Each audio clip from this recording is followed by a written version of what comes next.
చేసే విధానం ఇక్కడ చూడండి. ముందుగా పొయ్యి మీద పొయ్యి వెలిగించి కడాయి పెట్టుకోవాలి లేదా గిన్నె పెట్టుకోవాలి. గిన్నె పెట్టి పెంక వేడైన తర్వాత ఆయిల్ వేసుకోవాలండి.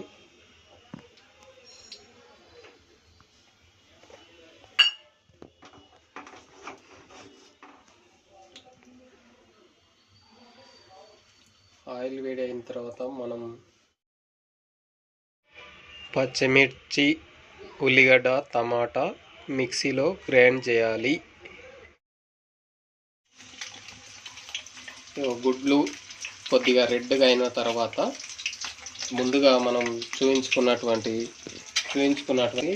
పేస్ట్ రుబ్బుకున్నది, గ్రైండ్ పెట్టుకున్నది టమాటా, ఆనియన్ అంటే ఉల్లిగడ్డ, పచ్చిమిర్చి పట్టుకున్నదే వేసుకోవాలి.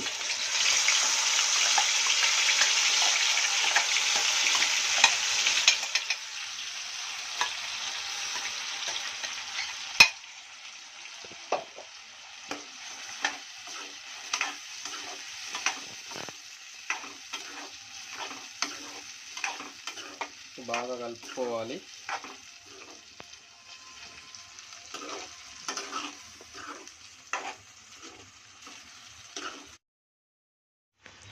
బాగా కలుపుకొని ఆనియన్ కొద్దిగా ఉడికిన తర్వాత, ఈ పేస్ట్ అంతా ఉడికిన తర్వాత ఇందులో కొంచెం కరివేపాకు,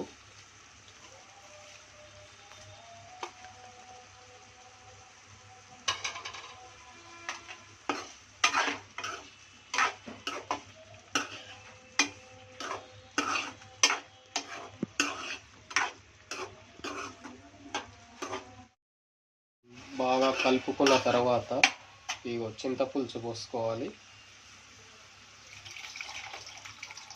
మనకు సరిపోయినంత పోసుకోవాలి.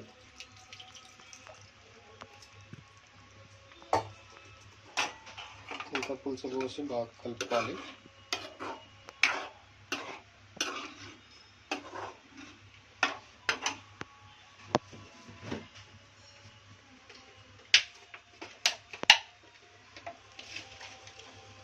తగినంత ఉప్పు,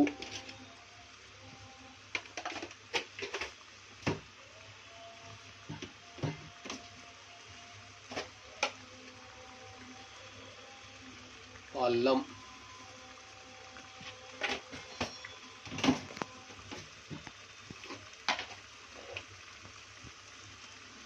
తగినంత కారం,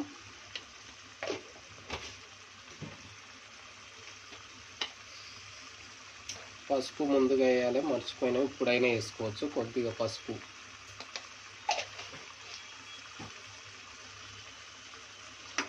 అన్నీ వేసి బాగా కలుపుకోవాలి.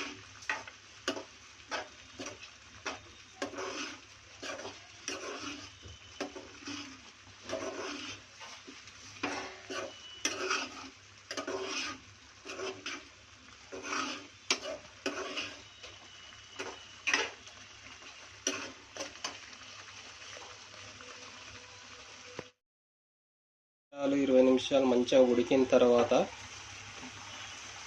ఇట్లా గుబగుబ అంటప్పుడు ధనియాల పౌడర్,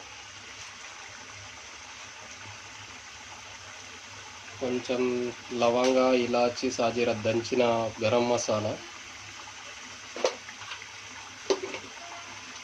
ఉంటే కొబ్బరి పొడి గిట్ట వేసుకోవచ్చు. కొబ్బరి పొడి నా కాడ లేదు, ఉంటే బాగా టేస్ట్ ఉంటుంది. ఇవి వేసి బాగా కలుపుకొని కొద్దిగా మంట స్లో పెట్టుకొని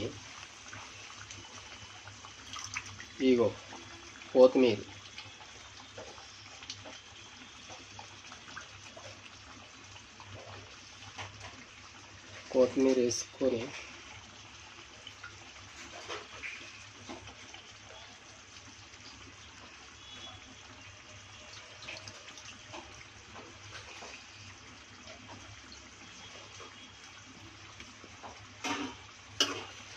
కలిపేసుకోవాలి.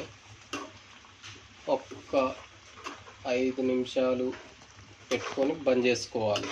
అంతే, అయ్యింది, రెడీ.